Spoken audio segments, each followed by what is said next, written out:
हरिओम मित्रों, ज्ञान मंत्र में आप सभी का हार्दिक अभिनंदन है और ईश्वर आप सभी का मंगल करे। मित्रों, कई लोगों का एक प्रश्न आता है और उस प्रश्न को सुनने के बाद हमें भी थोड़ा सोचने पर विवश होना पड़ता है। देखिए, कई बच्चे होते हैं, जैसे जिन माता पिता के बच्चे होते हैं, कई ऐसी कन्याएं होती हैं, पुत्र होते हैं। और कन्या का एक वाक्य होता है, वो अपने माता पिता से कहते हैं कि उनको भाई चाहिए। क्या उनको कभी भाई मिलेगा या नहीं मिलेगा? क्योंकि देखिए, बच्चे दूसरों को देखते हैं, जो चीज़ें दूसरों के पास देखते हैं, तो उनको भी इच्छा होती है कि वो चीज़ उनके पास भी हो। जैसे बच्चा कोई खिलौना किसी दूसरे बच्चे के पास देखता है, तो माता-पिता से जिद करता है कि वही खिलौना उसे भी चाहिए। तो इसी प्रकार किसी कन्या को भाई नहीं है, तो वो माता-पिता से भाई के लिए पूछती है। और कोई भाई जिसके पास बहन नहीं है, तो वो अपने माता-पिता से बहन के लिए कहता है कि उसको बहन चाहिए।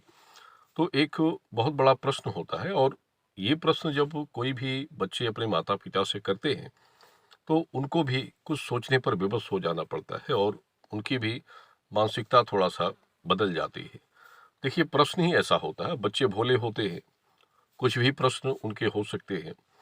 लेकिन इसके लिए जैसे ज़रूरत होती है कि जैसे किसी की कन्या है और किसी का पुत्र है, तो योग जैसे देखा जाता है, हमने बहुत सी कुंडलियाँ कन्या और पुत्र के संबंध में बहुत से लोगों को बनाकर दी हैं।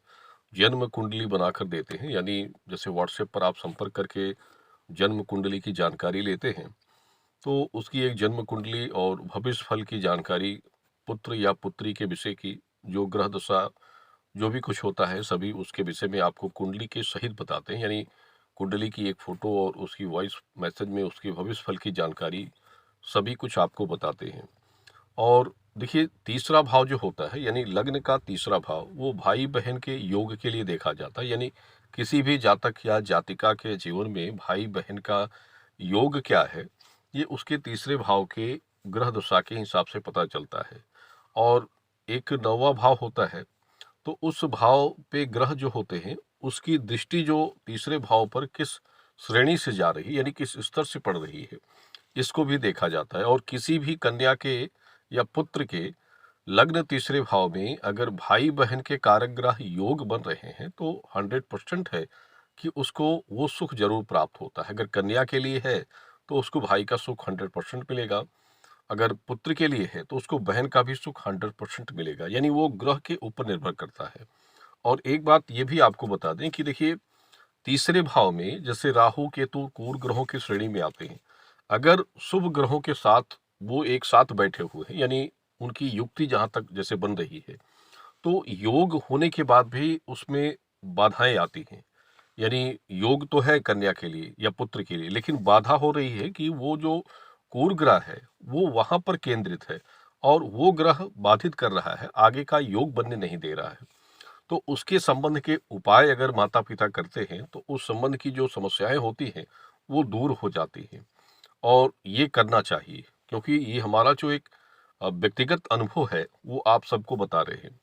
देखिए, ज़रूरत होती है कुछ चीज़ें करने की। अगर आप इसमें सक्षम हैं, समर्थ हैं, तो ये आप कर सकते हैं, बहुत बड़ा काम नहीं होता है। लेकिन अगर ना करने की इच्छा हो, अगर करना नहीं चाहते हैं, तो वो तो आपकी मानसिकता और सोच के ऊपर निर्भर करता है।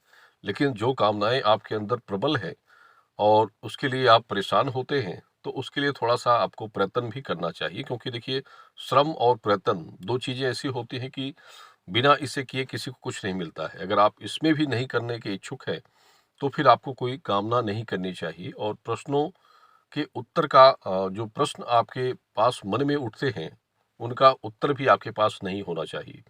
तो इसीलिए ये चीज़ें ज़रूरी होती हैं कि आप पहले उसको सही ढंग से उसकी जानकारी कहीं भी करिए, किसी माध्यम से करिए, तो उसका हल आपको मिलेगा और ईश्वर की इच्छा हुई, तो योग भी आपको प्राप्त होगा।